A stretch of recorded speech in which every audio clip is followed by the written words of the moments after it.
Ward number 10 की जनता सुन चुकी अपने पार्षद सह जोन अध्यक्ष मधु झा की बातें, लेकिन उनसे इतर अगर आपको समझना है तो कई बातें हम आपको समझाना चाह रहे हैं और इस समझाने के लिए हमारे साथ है मधु ओझा के पति सह इनके प्रतिनिधि अशोक ओझा जी। आइए हम इनसे समझते हैं कि आखिरकार उन सवालों के जवाब जो हम ढूंढना चाहते हैं वो मिलता नहीं है। तो लाजमी है कि सवाल के घेरे में आप भी आएंगे तब जब जनता के बीच आप होते हैं, सबसे अधिक नाम आपका होता है, आप ही जाते हैं। जो मधु जी ने बताया कि जलापूर्ति योजना बाधित होती है तो पूरा आप करते हैं। ऐसे में सवाल है, डिप्टी मेयर ने जलापूर्ति योजना को गोद लिया, आप बाधित होने पर पूरा करते हैं। कितना निगम की सरकार से उम्मीदें थी आप लोगों को और कितना साथ मिल पाता है? लक्की जी, सबसे पहले तो हम कैपिटल न्यूज की तरफ से, आपने तरफ से कैपिटल न्यूज को बधाई देता हूं कि आपने इस योग्य समझा कि अशोक ओझा से हम इंटरव्यू ले लें। तो सबसे पहले हम सुदना ग्रामीण जल आपूर्ति योजना के बारे में विस्तृत जानकारी देंगे। ये पूर्व से ग्रामीण क्षेत्र में आता था, ग्रामीण क्षेत्र से नए क्षेत्र में अभी सम्मिलित हुआ।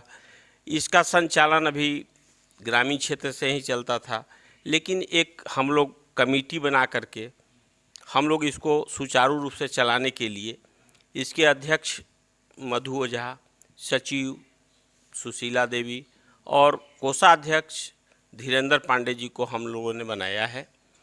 इस योजना में कभी कभी बहुत दिक्कत का सामना करना पड़ता है। कभी कुआं जाम हो गया, कभी पाइप बैंड हो गया, कहीं फट गया, तो अभी तक इसमें हमारा 50 से 60 हज़ार रुपया लगा करके हम इसको सुचारू रूप से अपने क्षेत्र की जनता को पानी पीने के लिए, ये अधिकांश मेरे क्षेत्र के ही लोगों इससे प्रभावित है। और 2 नंबर, तो क्या इसके लिए कोई राशि ली नहीं जाती है? अभी देखिए निगम क्षेत्र से अकाउंट खोलने की बात हो रही है और अकाउंट संभवतः 1-2 दिन में खुल जाता है, तो इसका पैसा निगम अब क्या देगी।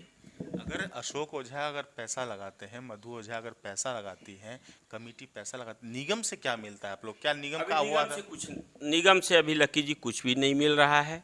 और हमने जनता से वादा किया था पानी, बिजली, सीसीटीवी कैमरा, तो ये सब सारी व्यवस्थाएं, रात में महिलाओं के साथ छेड़छाड़, उसके सुरक्षा के दृष्टि से हमने सीसीटीवी कैमरा से पूरे लैस किया। कितना लाइट लगवाया है और कितना सीसीटीवी कैमरा लगवाया है? 32 लगभग सीसीटीवी कैमरा लगे हुए हैं वार्ड नंबर 10 में और 100 से ऊपर लाइट है।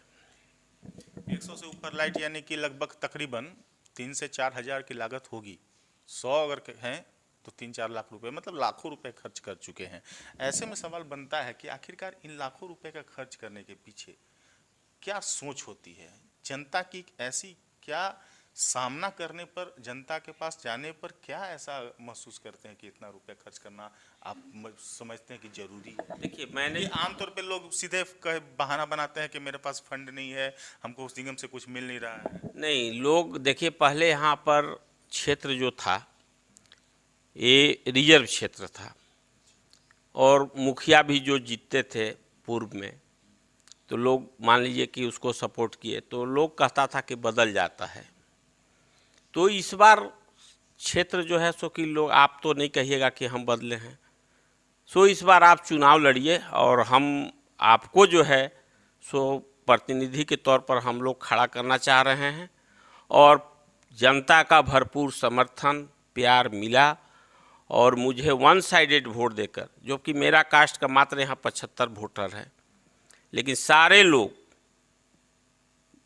ने मुझे चयन किया और जनता, उसके लिए जनता को हम शुक्रिया करेंगे और जनता को विश्वास पर हम खरा उतरने का 100%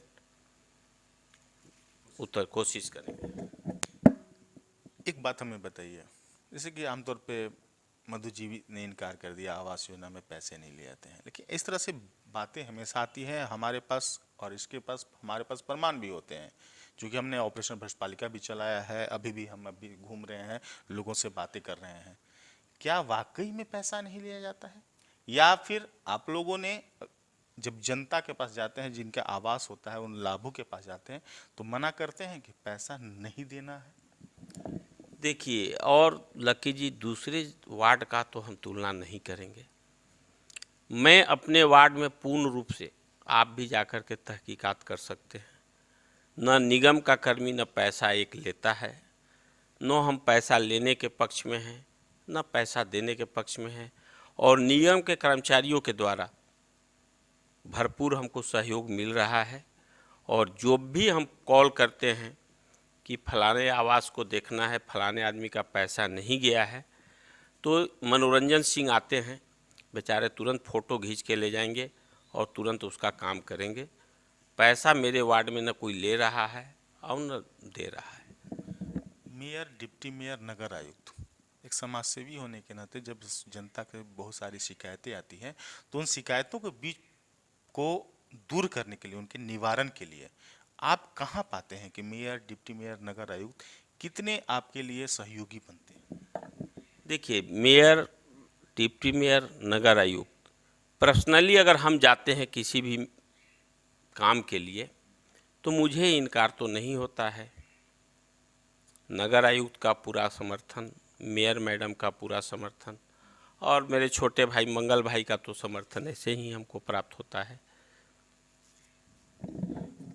अब क्या लगता है कि कौन सी ऐसी चीजें हैं जो कि करना जरूरी है और जिसके बाद ये कह सकते हैं कि एक सजा हुआ, एक संवरा हुआ नगर बन जाएगा, और खासकर उसका सुधना क्षेत्र बिल्कुल अलग दिखेगा, एकदम साफ सुथरा दिखेगा। इसके लिए आपको क्या लगता है कि क्या करने की जरूरत है? इसमें देखिए, अभी कुछ कुछ यहाँ रोड का जो निर्माण अभी जो टेंडर में जो जा रहा है, वो जैसे स्वामी विवेकानंद से पुलिस लाइन 10 नंबर वार्ड का मुख्य पथ है, अगर वो रोड बन जाएगी, सारा योजना में दिया हुआ है, नाला है रोड नंबर 7 का, फिर आपका अशरफ खलीफा के घर से वार्ड नंबर 13 तक है, तो ये सब 4-5 वर्क हो जाएगा तो हमको लग रहा है कि सुधना का लगभग विकास हो जाएगा। और लगभग यहाँ अधिकांश सड़कें पक्की सड़कें हैं, और जो सड़कें पक्की नहीं है उसको भी पक्की हो जाएगी। तो लगभग लाइट का व्यवस्था मेरे तरफ से पूर्ण रूप से पूरा कर दिया गया है, और रोड भी बन जाएगा तो बेस्ट हो जाएगी। और आपका हम बोल रहे हैं कि मेरा लक्ष्य अगले 5 साल में आपका 32 वार्ड, कितना, 35 वार्ड में नंबर 1 10 नंबर वार्ड रहेगा लक्की जी। और हम आपको इसका मुआयना कराएंगे और आपको कैपिटल न्यूज़ के साथ हम अपना क्षेत्र घुमाएंगे, और इसके लिए हमको थोड़ा टाइम दे दीजिए और हम घुमाएंगे कि क्या विकास हुआ या नहीं हुआ, उसकी तुलना आप स्वयं कर लेंगे।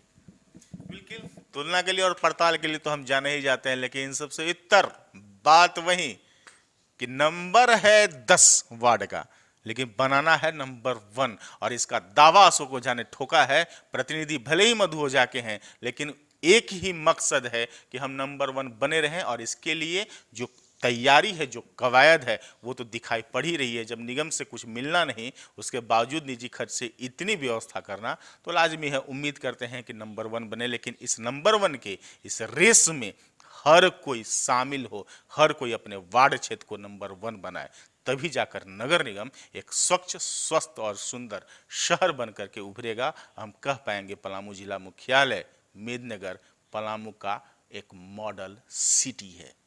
तनु नागरिक के साथ एपी लकी, मेदिनी नगर।